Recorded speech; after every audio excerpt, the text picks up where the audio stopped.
నృత్యాన్ని మీ ముందు ప్రదర్శిస్తారు.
कैमरा देखो चलो ठंडी ठीक है ना ठीक है ना सही है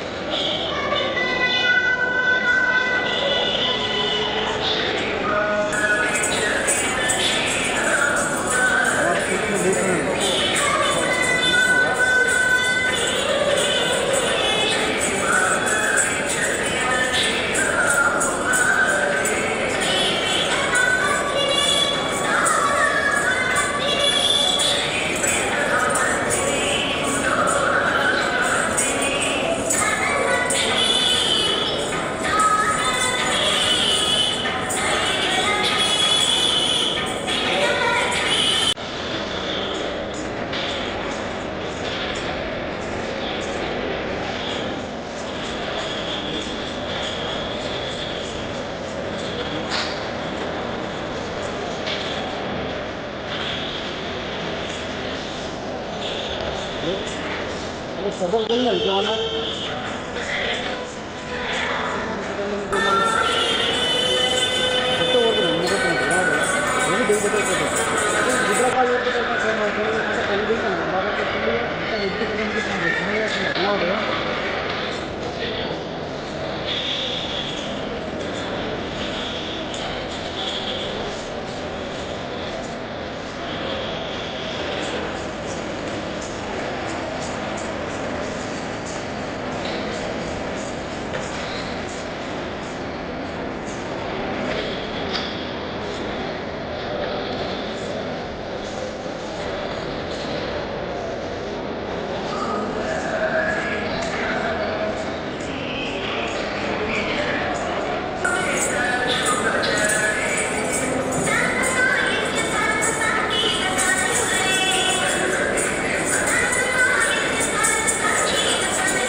ఎమ్మెల్యే సూర్యనారాయణ గుప్తా గారు, ఈఓ అశోక్ గారు, రాష్ట్ర కార్యదర్శి ప్రధాన కార్యదర్శి సురేష్ గారు, ఏబిఆర్ఎస్ఎం బాధ్యులు పాలెట్టి వెంకట్రావు గారు, రాష్ట్ర బాధ్యులైనటువంటి కీర్తి సుదర్శన్ గారు, రామకృష్ణారెడ్డి గారు, వరప్రసాద్ గారు, ఈనాటి వక్త కల్పన గారు, బద్రీనాథ్ గారు, శోభ గారు,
నేను వచ్చినటువంటి మన ప్రియతమ నాయకులు ఎమ్మెల్సీ గారికి నాయకులకు మన యొక్క వారి యొక్క గోడును వినిపించడానికి చెప్పుకోవడానికి ఈ సందర్భంలో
ఈరోజు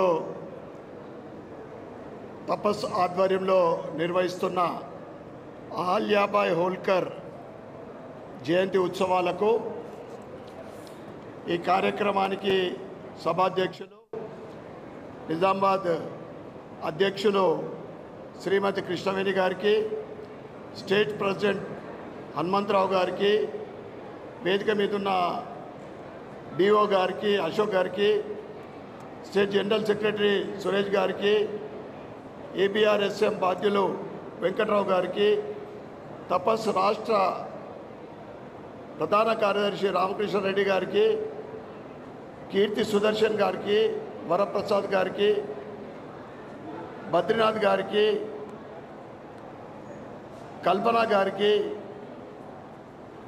శోభారాణి గారికి ఈరోజు మీ అందరి సహకారంతో ఆశీర్వాదంతో టీచర్ ఎమ్మెల్సీగా గెలిచిన సోదరుడు మల్క కొమరయ్య గారికి మరియు 45వ డివిజన్ తాజా మాజీ కార్పొరేటర్ శ్రీమతి హేమలత గారికి, వేదిక మీదున్న పెద్దలందరికీ, వేదిక ముందున్న ఉపాధ్యాయ సోదర సోదరుమణులందరికీ కూడా నా యొక్క నమస్కారాలు.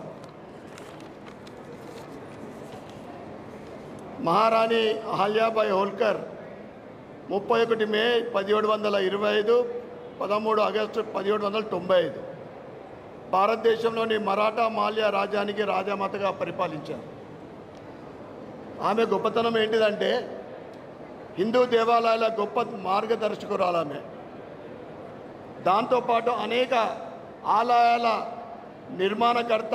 దాంట్లో ముఖ్యంగా ఈరోజు వారణాసి ఆలయం అభివృద్ధి మరియు దాని నిర్వహణ అద్భుతంగా జరుగుతుందంటే ఆమె ఇచ్చిన అప్పటి సహకారమే. ఆమె భారతదేశం అంట వందలాది దేవాలయాలకు మరియు దేవాలయాలతో పాటు మనం చూస్తూ ఉంటాం అనేక క్షేత్రాలలో ధర్మశాలలు కూడా, వచ్చే భక్తులకు ధర్మశాలలు నిర్మించిన దాత ఆమె. 1780లో ప్రసిద్ధి కాశీ విశ్వనాథాన్ని అభివృద్ధి చేయడం జరిగింది. ఆమె తన పాలనలో గొప్పతనం ఏంటిదంటే ఎటువంటి పక్షపాతం లేకుండా న్యాయబద్ధంగా పరిపాలించిన ఘనత, పేరు ఆమెకు చిరస్థాయిగా నిలుస్తుంది. ఎందుకంటే ఉదాహరణకు ఆమె ఏకైక కుమారుడు తప్పు చేస్తే మరణశిక్ష దండించి, శిక్ష విధించి, ఏనుగులతోటి తొక్కించి చంపించిన. ఎందుకంటే న్యాయంగా ఉండాలి పరిపాలన. ఒక రాజు అంటే ఎటువంటి ఆమె కానీ రాజు కానీ ఎటువంటి తప్పు చేయొద్దు, వారి వంశం కూడా ఎటు తప్పు చేయొద్దు అని గొప్ప భవిష్యత్తు తరాలకు ఆదర్శంగా నిలిచింది ఆలియాబాయి గారు. ఆమె తన పాలనలో పిల్లలు లేని వితంతువులు కానీ వితంతువుల ఆస్తి జప్తు చేసుకొని ప్రజలకు ఉపయోగపడే విధంగా ఆ ఆస్తులని సమర్పించడం, ఆ సమాజ సేవ చేయడం జరిగింది. ఇక ఈరోజు మనం చూస్తూ ఉంటాం, స్వతంత్రం కన్నా ముందు పోరాడింది మాది 150 సంవత్సరాల ఘన చరిత్ర ఉన్న పార్టీ అని గొప్పగా చెప్పుకునేది. స్వతంత్రం తర్వాత మా పార్టీ ఉండదు, మేము కేవలం స్వతంత్రం కోసం మేము మా పార్టీ పుట్టిందని చెప్పి 150 ఏళ్ళ నుంచి ప్రజల మీద భారం మోపుతూ ఈరోజు కుటుంబ పరిపాలన 78 సంవత్సరాలు స్వతంత్రం వచ్చినా కానీ ఇంకా కుటుంబ పరిపాలన నడుస్తుందంటే ఆమెని ఆదర్శంగా తీసుకొని నేటి తరాల అంటే అప్పుడు రాజులు ఇప్పటి రాజకీయ నాయకులు ఎంతో నేర్చుకోవాల్సిన అవసరం ఎంతైనా ఉంది అని తెలియజేస్తూ ఉన్నాను. అదేవిధంగా దేశ ప్రజలపైన ఎమర్జెన్సీ విధించి హిందువులకు బలవంతంగా కుటుంబ నియంత్రణ ఆపరేషన్ చేయించి ఈ దేశాన్ని విచ్ఛిన్నం చేసిన ఇందిరా చరిత్ర కాదు జనాలకు తేలాల్సింది. ఆలియాబాయి, ఝాన్సీ లక్ష్మీబాయి, రాణి రుద్రమాదేవి, ఛత్రపతి శివాజీ మరియు అటువంటి గొప్ప గొప్ప వ్యక్తుల చరిత్రలు తెలుసుకోవాల్సిన అవసరం రాబోయే తరానికి ఎంతైనా ఉందని నేను తెలియజేస్తూ ఉన్నా. నేడు సమాజంలో హిందువులపై జరుగుతున్న దాడులు, హిందూ దేవాలయాలపై జరుగుతున్న దాడులు, మహిళలపై జరుగుతున్న అఘాయిత్యాలు, కాశ్మీర్లలో నిన్న కాక మొన్న మనం చూసినాం ఉగ్రవాదుల దాడి. వీటన్నిటిని కూడా అనగదొక్కాల్సిన అవసరం ఎంతైనా ఉందని తెలియజేస్తూ నాకు ఈ అవకాశం ఇచ్చిన పెద్దలందరికీ కూడా ధన్యవాదాలు చెప్పుకుంటూ భారత్ మాతాకి.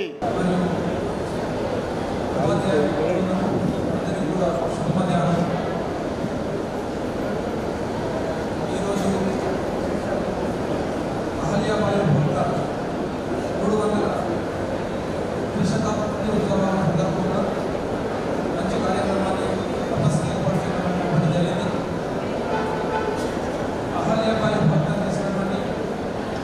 కార్మిక సేవలు కావచ్చు,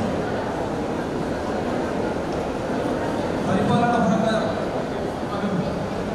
పరిపాలన మరియు మానవతా సంబంధాల గురించి ఆమె కృషి చేసినటువంటి విధానాలు కావచ్చు, వీటన్నిటినీ మనమందరం కూడా ఒకసారి నెమరు వేసుకొని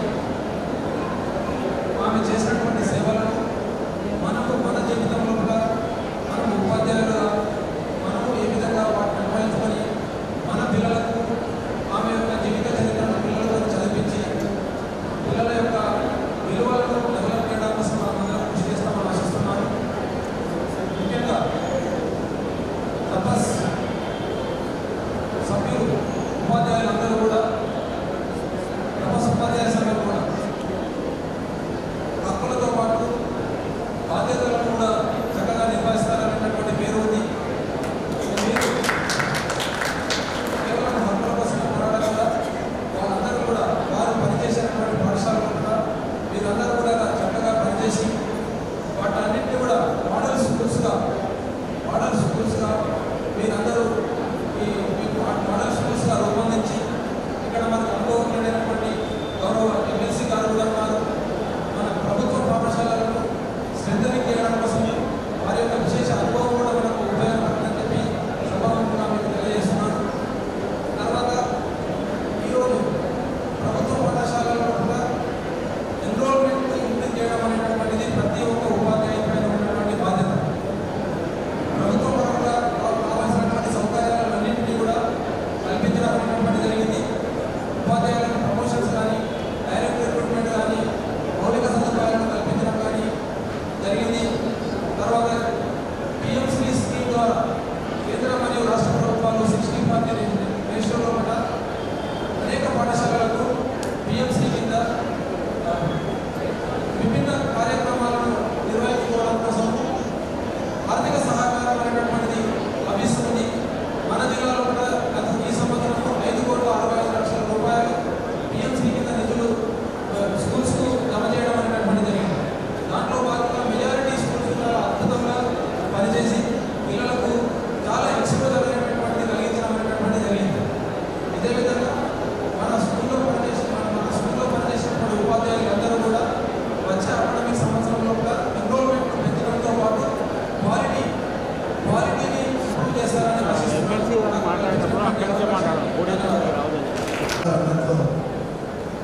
ఈ సమస్యలతో పాటు ఈ బాధ్యతను కూడా నిర్వహించాలని చెప్పడం ఈ సమస్యలు అంటే నేను కూడా అనుకున్నాను. విమర్శనం గురించి మేము అసెంబ్లీలో మాట్లాడడం జరిగింది. ఈ ప్రభుత్వము హామీ ఇచ్చి కూడా దాన్ని పూర్తి స్థాయిలో నెరవేర్చకపోవడం, మేము భారతీయ జనతా పార్టీ మీద ముగ్గురు మాట్లాడడం జరిగింది. అయితే ఈ సమస్యల గురించి మనకు ఆ కుర్రన్న మొత్తం పీరియడ్ వరకు ఈ సమస్యలని విధంగా తీర్చాలంటే పీరియడ్తో కూడా అయిపోతుందనుకుంటా. ఎందుకంటే ఈ ప్రభుత్వం గత ప్రభుత్వం కానీ ఈ ప్రభుత్వం కానీ ఇటువంటి ఏ విధంగా పనిచేస్తూ ఉన్నాం మనం చూస్తూ ఉన్నాం. నిన్న డిఓ గారు నేను ఒక శంకర్బాబు స్కూల్ ఫంక్షన్కి వెళ్ళాము. బిఎంసీ నిధుల కింద 45 స్కూళ్లకు 10 లక్షల రూపాయలు వచ్చినాయి. రాబోయే ఈ సంవత్సరం ఇంకొక 45 స్కూళ్ళు మీరు యాడ్ చేయాలని రిక్వెస్ట్ చేయడం జరిగింది ఆ సభ వెళ్తాం. అదేవిధంగా కూడా ఇక్కడ 2 రూమ్లు నిర్మాణం అవుతూ ఉన్నాయి. అక్కడ ల్యాబ్కు సంబంధించిన ఒక చిన్న వెహికల్ లోడ్స్ సామాన్యం కూడా రావడం జరిగింది. అంటే ఈరోజు ప్రధానమంత్రి నరేంద్ర మోడీ గారు ఏదైతే ప్రజలకు కావాల్సిన కనీస విద్యా వైద్యం మీద ఎంత కాన్సన్ట్రేట్ చేస్తున్నారో మనమందరం గమనిస్తూ ఉన్నాం. మనం అదే కోవలో ఉన్నందుకు నిజంగా మనమందరం కూడా గర్వపడాల్సిన విషయం. తపస్సు అంటే దేశం, ధర్మం, ప్రజలకు సేవ చేయడం. ధన్యవాదాలు.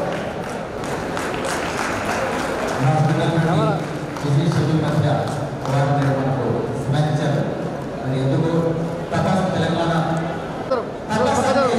కీర్తి సుదర్శన్ గారు అనేటువంటి విధంగా వారు తమ యొక్క సమయాన్ని కేటాయించి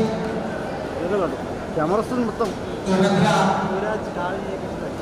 రిటైర్ అవుతున్నారు కాబట్టి వారికి ప్రత్యేకంగా పెద్దల చేత ఆశీర్వాదంలో ఈరోజు సన్మానాన్ని వారు స్వీకరించాల్సిందిగా పడుతున్నారు. ఈ సభాముఖంలో కూడా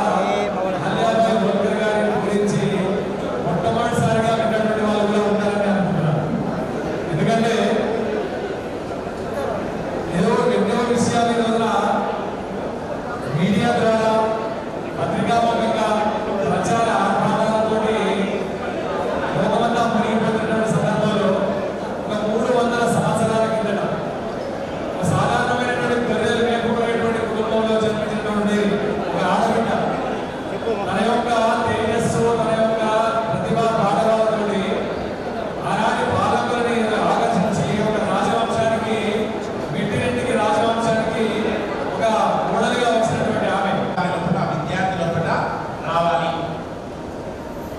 అదేవిధంగా గణితంలో కూడా చతుర్విధ ప్రక్రియలు అనేటువంటి ఆ 4 కనీసము నేర్పాలి. ఇది ఒక టీచర్గా మనం చేయలేమమ్మా.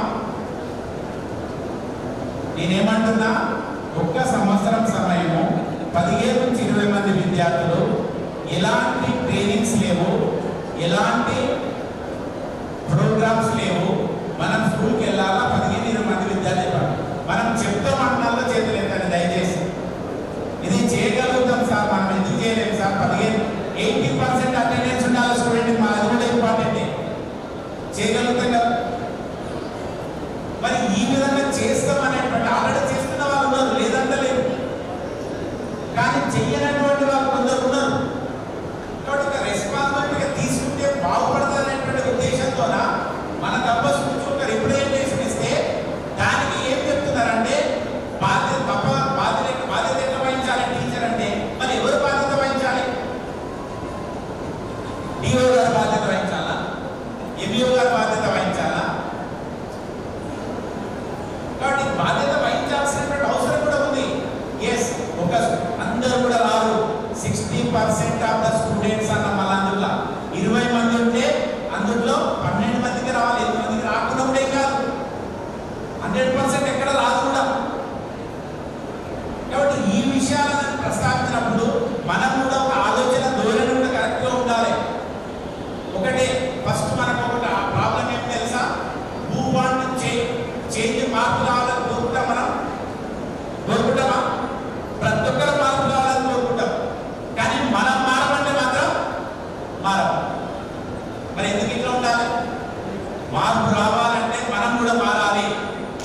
సిచ్యువేషన్ ఏదైనా ఉండని, ప్రాబ్లం ఏదైనా ఉండని, we have to change our cells. మరి మారితేనే కదా మనం ఈ రోజు ఉపాధ్యాయులు ఉన్నామంటే ఆ పాఠశాల ఉన్నందుకే ఉన్నాం. ఆ పాఠశాల లేకపోతే మనం ఎక్కడ ఉన్నాం? కాబట్టి పాఠశాలను పరిరక్షించాల్సినటువంటి బాధ్యత ప్రతి ఒక్క ఉపాధ్యాయుడు ఉంది, ప్రతి పేరెంట్ ఉంది, ప్రతి గ్రామవాసి ఉంది, అధికారులు కూడా ఉంది. కానీ మొదటగా మనం బాధ్యత వహించాలి. ఇదే తప్పని చెప్తుంది, ఇదే తప్పని చెప్తుంది. కాబట్టి మీ అందరినీ కోరేది ఏంటంటే, ఫస్ట్ పిల్లవానికి చదువు మంచిగా రావాలంటే నాకున్నటువంటి అనుభవం అయిపోయిందంటే, first we have to mingle with the students. విద్యార్థులతో కలిసిపోయేటువంటి మనస్తత్వం ఉండాలి. పిల్లల గురించి ప్రతి విషయం మనకు తెలిసి ఉండాలి. ఒక విద్యార్థి ఉన్నాడంటే ఆ విద్యార్థి యొక్క లక్షణ అంటే వాళ్ళ ఫ్యామిలీ గురించి, వాళ్ళ ప్రాబ్లం ఏముంది, వాళ్ళు ఎందుకు స్కూల్కి వస్తలేదు, ఎందుకు చదవలేదు, వాళ్ళ పేరు పెట్టి పిలిచి వాళ్ళతో మింగిల్ అవుతానంటే మనం ఏం చెప్తే అది నేర్చుకుంటాం. కానీ మనం ఎట్లా చాలా మంది ఎట్లున్నారంటే ఈ విధంగా ఉన్నారు. కొంతమంది ఏమంటే దూరం పెట్టడం, రావడం లేదు, చదువు రాదు, మీకు ఎంత చెప్పిన రాదంటే ఎస్, కొందరికి రాదు, అందరికి చదువు అవ్వదు. మనం ఇంకటి కాలంలో చదివినప్పుడు 10th క్లాస్ రిజల్ట్ తీసుకుంటే ఇంతే అవుతుండే, ఫస్ట్ క్లాస్, సెకండ్ ఇంత అయిపోయిండే, థర్డ్ ఇంత అయిపోయిండే. కానీ ఇప్పుడు 100% రిజల్ట్ వచ్చినా కూడా టీచర్స్ ఏమంటున్నారు? బాగలేరు అంటున్నారు. ఎందుకు కారణం? ఆ రోజులో ఏమన్నాడు తెలుసా? విద్యార్థులకు చదవకపోతే వాళ్ళ పేరెంట్ వచ్చారంటే మా వాళ్ళకి చదువు అవ్వలేదు అంటున్నారు. కానీ ఇప్పుడు ఏమంటారు? సార్ చదువు చెప్పడానికి వస్తలేదా, సార్ చదువు చెప్తలేరా. కాబట్టి there is a lot of difference between old and present days. కాబట్టి మనము క్వాంటిటీ కాదు, క్వాలిటీ కోసం కూడా మనం ప్రయత్నం చేయాలి. ఆ విధంగా అందరూ చేస్తారని మనసారా కోరుకుంటున్నాం. మీ అందరూ కూడా ధన్యవాదాలు. జై భారత్ మాతాకి జై. 10th క్లాస్ వెంకటవాడ మోసాస్లో హెచ్ఎంగా బాధ్యతలు నిర్వహిస్తున్నటువంటి మీ తల్లి గారు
యొక్క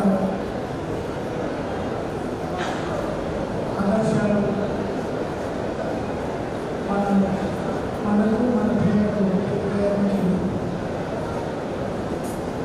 ఈ ప్రోగ్రాం తీసుకున్నందుకు చెప్తూ వారి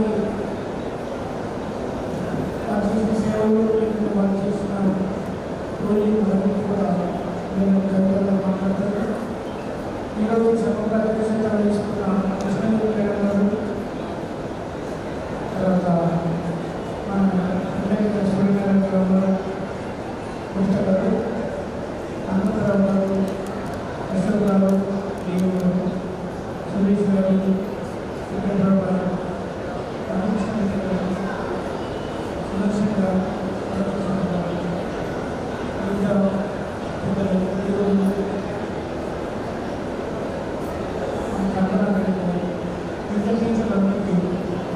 నమస్కారం. ఈ ఎమ్మెల్సీ ఎలక్షన్స్లో గత 11 ఎలక్షన్స్లో నన్ను అందరూ గెలిపించినందుకు మీకు ధన్యవాదాలు చెబుతూ ఆ 40 days అందరూ కూడా దేవుని ప్రార్థిస్తూ మీరు తరఫున ఇది తరఫున మిగతా నాకు సపోర్ట్ చేసిన వాళ్ళు మిగతా టీచర్లందరినీ ఒప్పించి ఈ 27 days తర్వాత ఫస్ట్ ప్రయారిటీ రోజుతో గెలిపించినందుకు అందరికీ ధన్యవాదాలు. అదేవిధంగా ఇప్పుడు మన టీచర్లందరికీ సమస్యలు ఉన్నాయి. ఆ సమస్యలన్నింటినీ కూడా మనం సాధించాలని, పరిష్కరించాలి. వాటికి తోడుగా మన యాజ్ ఎ టీచర్స్గా మన బాధ్యతలు కూడా మన పిల్లలందరినీ కూడా ఫ్యూచర్ భవిష్యత్తు మనం మన ఆడపడులను కూడా మంచిగా పనిచేస్తూ ఇన్ఫ్రాస్ట్రక్చర్ డెవలప్మెంట్ చేస్తూ వాళ్ళందరినీ కూడా మనం ముందుకు తీసుకెళ్ళాలి. అంటే మన సమస్యలతో మన స్టూడెంట్స్ మన పేరెంట్స్ సాటిస్ఫై చేస్తాం. వాళ్ళని ఫ్యూచర్ మంచి సిటిజన్స్గా తయారు చేయడం కూడా మన బాధ్యత. కాబట్టి ఇప్పుడు మన న్యూ ఎడ్యుకేషన్ పాలసీ కూడా ఇంప్లిమెంట్ చేయడానికి మన గవర్నమెంట్ కూడా ఫోకస్ పెడుతూ మన సమస్యలను నిర్బంధం చేస్తూ అదేవిధంగా మనం ఈ స్కూల్స్ అన్నింటినీ కూడా మన వంతుగా ప్రతి ఒక్కరు రెస్పాన్సిబిలిటీ తీసుకొని మన స్టూడెంట్స్ను మనం బాగా చేయాల్సిన బాధ్యత ఉంది. కాబట్టి ఇప్పుడు మనం సూపర్ పవర్ కావాలనే దిశగా మన గవర్నమెంట్ గారు పనిచేస్తూ ఉన్నారు. ఆ విధంగా మనకు నెంబర్ 1 కంట్రీ కావాలంటే వాళ్ళకు మన స్టూడెంట్స్ బాగుండాలి, మన ఫ్యూచర్ జనరేషన్స్ బాగుండాలి. కాబట్టి ప్రతి టీచర్ కూడా వాళ్ళ రెస్పాన్సిబుల్ ఉన్న ప్రతి స్కూల్లో ఎంతమంది టీచర్స్ స్టూడెంట్స్ వాళ్ళందరినీ బాగా చేయాలి.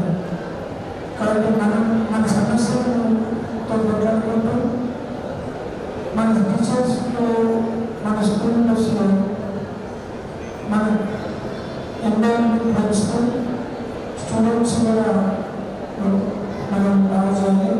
కాబట్టి ఎన్వైరన్మెంట్ టీచర్స్ ఉన్నారు, స్టూడెంట్స్ లేవు. అక్కడ టీచర్స్ ఉన్నారు, స్టూడెంట్స్ ఉన్నారు, టీచర్స్ లేవు. ఇన్ఫ్రాస్ట్రక్చర్ కూడా మనం ఏ విధంగా ఇంప్రూవ్ చేసుకోవడానికి కూడా మనం రెస్పెక్ట్ గవర్నమెంట్తో, కలెక్టర్తో, డిఓస్తో మాట్లాడుకుంటూ మనం అలాంటి సమస్యలు పరిష్కరించుకోవాలి. నేను ఆల్మోస్ట్ మన సంఘం తరఫున నేను వాళ్ళు మీరు మేము తర్వాత గవర్నమెంట్ సపోర్ట్ మన పార్టీ సపోర్ట్ చేసుకొని మన సమస్యలన్నీ సాధిస్తూ మనం నుంచి ఒక విద్యా విధానాన్ని తెలంగాణలో మంచి విద్యా విధానము ఉన్నది. ఇక్కడ బాగా గవర్నమెంట్ స్కూల్స్ కూడా ప్రైవేట్కి ఎక్కువగా